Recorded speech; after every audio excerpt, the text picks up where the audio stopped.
Vali sobiv haare ja tõmba end jõuliselt üles. Mõtle, et viid küünarnukke põrandasse ja rind kere üles kangile vastu. Lasku kontrollitud tempoga alla tagasi pikka venitusse ja korda. Kui keharaskusega lõuatõmbed on hetkel liiga rasked, siis kasuta abistavaid vahendeid. Näiteks treeningkummi, partneri abi või toeta jalaga kuskile, näiteks kangi peale ja aita ennast kaasa.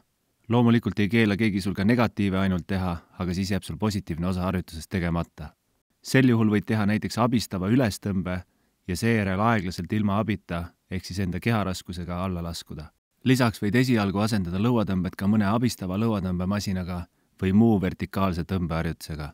Ka teised seljatõmbed aitavad tõenäoliselt lõuatõmmete arengule kaasa. Ilmselt kõige spetsiifilisem treening lõuatõmmeteks on lõuatõmbed. Ehk siis kui sinu põhieesmärk on lõuatõmme ära teha, siis on mõistlik ka võimalusel hoida lõuatõmmet ennast mingil kujul ka oma treeningutes sees.